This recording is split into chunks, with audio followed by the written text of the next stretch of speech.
শহরের নাস্তায় খাচ্ছি খিচুড়ি। খিচুড়ি অনেক মজা হয়েছে আম্মু। তুমি খাবা না?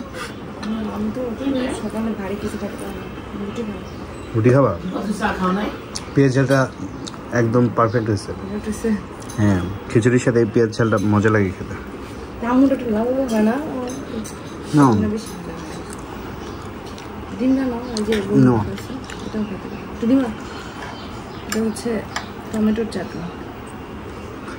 টমেটোর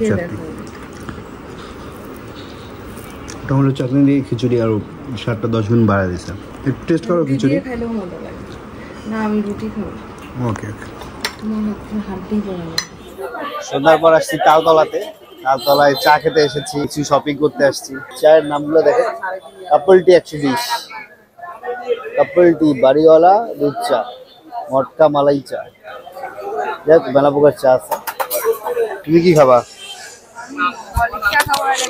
হরলিক্স না, গুড়ের চা খাবো। গুড়ের ভালো লাগে। ওই একটা গুড়ের চা দেন, আর একটা হচ্ছে তেঁতুল পিরিক চা, ঝাল একটু কম হবে। ভাই যে হাজিরা মারছেন, আপনারা যদি এই যে কাপড়টিতে গরুর দুধ ছাড়া অন্য দুধ দিতেন তাহলে আমরা কাপড়টি নিতাম। আর ওরা দিবে খেজুরের গুড়। মালটা চা কত? মালটা চা আর মালাই চা কত বেছেন? 25, মালাই চা 35। আর পুদিনা দিয়ে কি করেন? রং চা। রং চা, ও রং চা কত? 15 টাকা। 15 টাকা 20 টাকা স্পেশাল রং চা। হ্যাঁ দেন সেই। আর তেঁতুল চা চলে আসছে। সেই বানাইছেন ভাই, একের হয়েছে একের।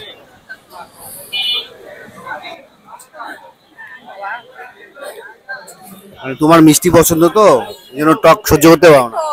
অনেক না, হালকা টক। আরে কি সুন্দর বাতাস, মাথা ব্যথা থাকে সেই চাটা খেলে ভালো হয়। টক মিষ্টি কম্বিনেশন করছে, এটা অনেক জোস করছে, ভালো লাগছে। বেশি টক না, মিষ্টি না। হ্যাঁ, আর আজকে ঢাকা শহরের ওয়েদার খুব ভালো, একদম বাতাস হচ্ছে। তোমারটা কি? একটু তোমার স্মেল পাওয়া যাচ্ছে, হালকা দিতে বলছি মিষ্টি। এই যে দেখেন আমাকে কতগুলো তেঁতুল দিছে। তো চা খাওয়া শেষ করে এখন যাচ্ছি টিএসসির দিকে, ঢাকা ভার্সিটি এরিয়াতে। রাতে হালকা ঘোরাঘুরি করে দেন বাসার দিকে আসবো। আজকের ওয়েদারটা সুন্দর, রিক্সায় বাতাস ভালো লাগতেছে, এই জন্য বের হলাম আর কি।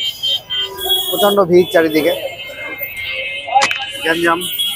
আমাদের এই তালতলার এই পাশে সেই গ্যাঞ্জাম এটা নীল সাগর এক্সপ্রেস হতে পারে। আমরা হচ্ছি তোমার হচ্ছে প্রেস ক্লাবের সামনে, প্রেস ক্লাব পার হয়ে ঈদগার সামনে আছি। ঈদগাহ পার হচ্ছি, ঢাকা ইউনিভার্সিটি এরিয়াতে ঢুকলাম মাত্র। অনেকদিন পর ঢাকা ভার্সিটি এরিয়ায় যাচ্ছি। গতবার একবার যাওয়া হয়েছিল, মেট্রো রেল থেকে নেমে ঘুরেছিলাম, আর এখন যাচ্ছি আর কি। এখান থেকে সোজা রোড গেলে হচ্ছে শহীদ মিনার ডানে।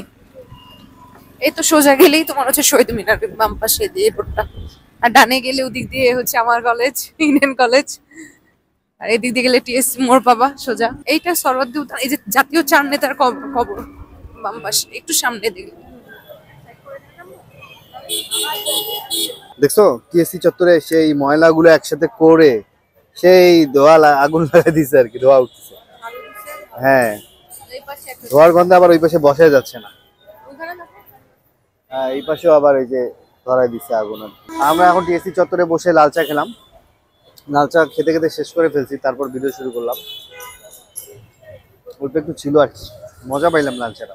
দারুচিনির কথা শুনলেই না দারুচিনির দ্বীপের কথা মনে পড়ে। কেউ না গেলে আর কি দারুচিনি বিচে গেলে মজা পাবে না, দারুচিনি দ্বীপেই যেতে হবে। এর পরের বার কখনো সেন্ট মার্টিন গেলে দারুচিনি যেটা দ্বীপ, সেখানে খাবার নিয়ে যেতে হবে, বসে খেতে হবে। যেমন এর আগে আমরা গিয়েছিলাম, ওখানে মোটামুটি 1 ঘন্টার মতো সময় স্পেন্ড করেছিলাম, বাট ক্ষুধা লাগতেছিল অনেক, খাবারও নিয়ে যায়নি। কিন্তু ওখানে বসে কিছু মানে খেলে খুব ভালো লাগতো আর কি, পরিবেশটা এরকম ফিল আর কি। হ্যাঁ, কিন্তু ময়লা ফেলানো যাবে না, ময়লা নিয়ে আসতে হবে হাতে করে। মানে এখন তো আরো হচ্ছে গিয়ে সচেতন করে ফেলছে না, ওই জায়গাটা পরিষ্কার করার জন্য। সেন্ট মার্টিন পুরো দ্বীপটা যাতে পরিষ্কার পরিচ্ছন্ন থাকে, এর জন্য তো উদ্যোগ নিয়েছে না, কয় মাস জানি বন্ধ রাখলো। সবারই সচেতন থাকা উচিত, মানে রাস্তায় কেউ যদি কোনো ময়লা না ফেলে। এখানকার পরিবেশটা সেই লাগতেছে, মনে হচ্ছে কেউ বোম টোম মারছে ওই পাশে। বৈশাখী মেলা যাবে, ও এটারও দুই পাশে ফুডকার্ট দিয়ে দিছে। সব দোকান বন্ধ করতেছে এখন, বন্ধের সময় আসছে। আজকে পেট লোড। ওই যে তোমার ওই পছন্দের জায়গা, ওই যে সে মন্দিরের পাশে ঢাকা ভার্সিটির মন্দির আর কি। মন্দিরটা মোটামুটি ভিতরে বড় আছে। আমরা এখন রয়েছি সরোয়ার্দী উদ্যান মাঠে। এই জায়গাটা বেশ সুন্দর, সবাই আড্ডা মারতে আসছে এখানে। পানির ফোয়ারা ওই পাশে না? না না, ওইখানে একটা মানে ছবি তুলে সবাই উঠে বসে আড্ডা দেয়। পানি আছে ওখানে, পাথর আছে। দিনের বেলা আসলে তোমাকে সুন্দর করে বুঝাতে পারতাম, দেখাতে পারতাম। বুঝতে পারছি। এটা কি পাম গাছ সব?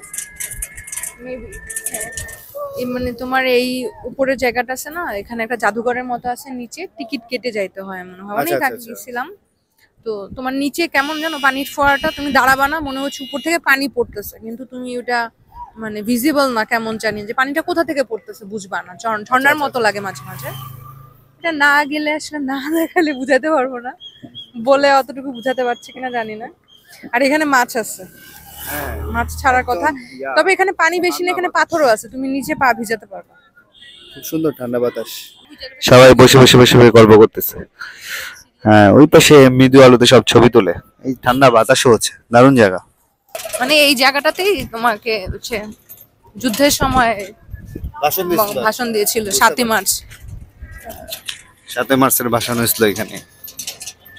আগে এই মাঠে সন্ধ্যা 8টা-9টার পরে থাকতে দিত না, এখন ওপেন করে দিছে। এই মিনারটা নতুন করছে। এই তো ঢাকা ভার্সিটি এরিয়া ঘোরাঘুরি করলাম। মানে রাতে ঘুরছি তো, বিকালের দিকে আসতে হয়তো বা দেখাতে পারতাম ভালো।